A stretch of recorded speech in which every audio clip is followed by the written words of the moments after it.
This is much more than an itinerary. It is the people and the experiences you live with them that carry a place in memories. And we had the best host. Welcome to Sweden. Having left home at almost 40 degrees Celsius, we started our trip in Åre. Known as one of the leading Scandinavian destinations for skiing, it was the breath of fresh air we were looking for. It's the highest waterfall in the whole country, and also we can get small walks. Yahoo! Yeah. Wander around the beautiful surroundings, and you might be surprised by what you will find around. Oh my goodness, look at that! Like a reindeer!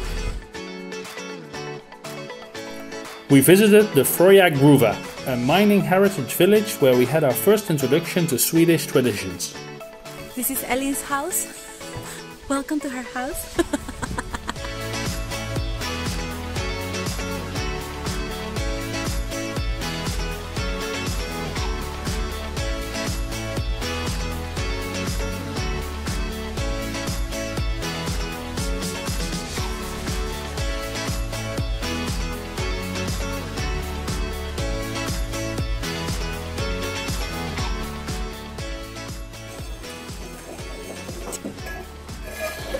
Hard-working boys. And yes, we all enjoyed the visit, especially Joost. A visit to the famous National Chocolate Factory is a must before leaving Åre.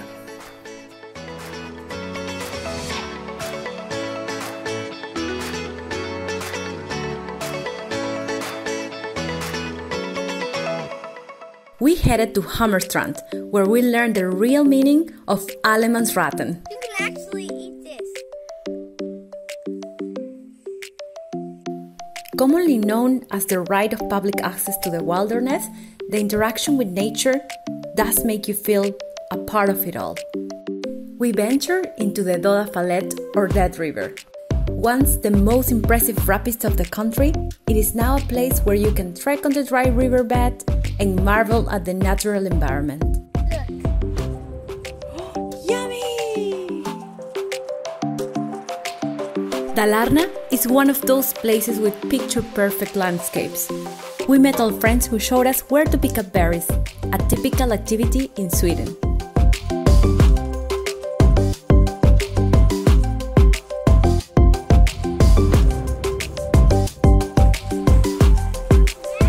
Enjoying some fika. After a good swim and local fika, the boys went mushroom picking under the expert guidance of our friend Jonas.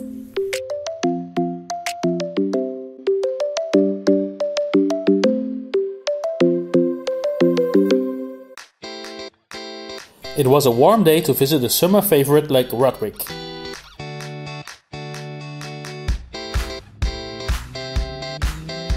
In the right place, because this place is called Ryback. We headed to the long pier for a day by the local beach. Sitting on a bay of the beautiful Lake Siljan is the place where everyone gathers. Swedish people have a thing for saunas, and we couldn't miss trying one.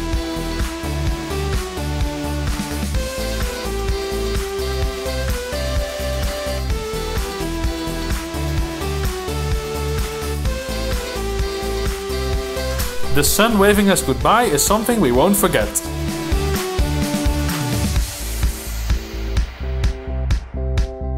Sweden has a long history with mining, so we stopped in Sala on our way to Stockholm to visit the Sala Silver Gruva. There, we learned everything about the mining life back in the day, and we even entered one. 155 meters down and 28 degrees Celsius lower, the experience was surreal.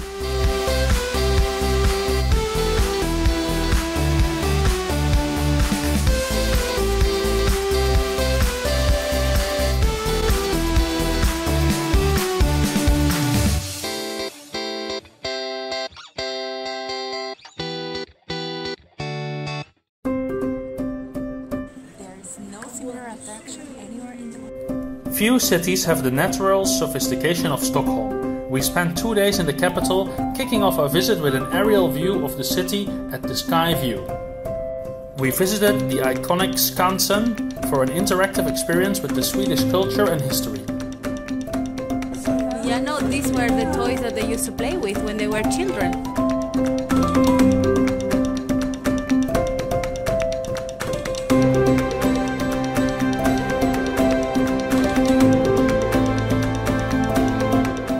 The Vasa Museum located in the area is also a must stop if you are interested in grand ships and history. Probably the tallest ship that I've ever seen.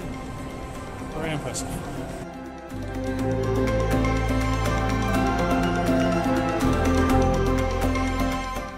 The Royal Palace welcomed us at midday while we spent the afternoon sailing across the city.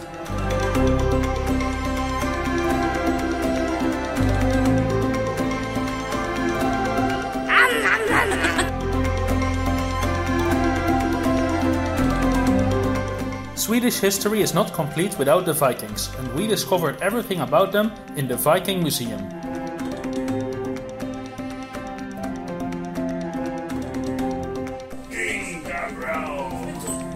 Give me your land. We spent nearly 4 hours at the Technology Museum, but trust us, we could have stayed there for a whole day.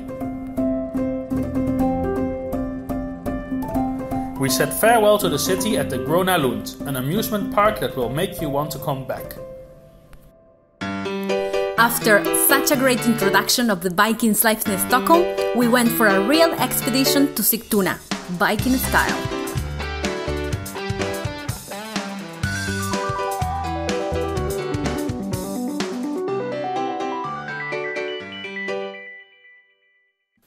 Have you ever heard of Pippi Longstocking? Well, imagine spending a weekend in one of her books.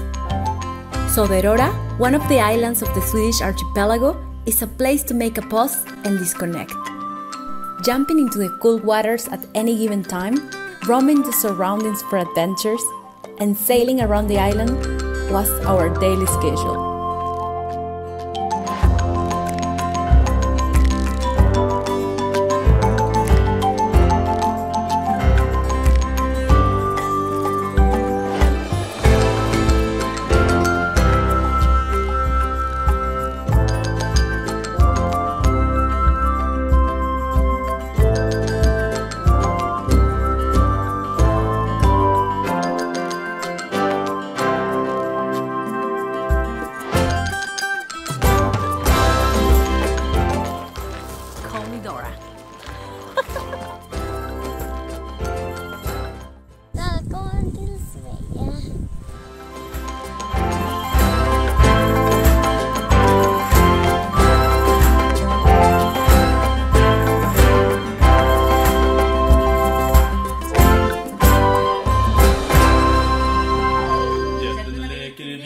Så solen går ner bakom sjöblomsdass, ja då är det vår.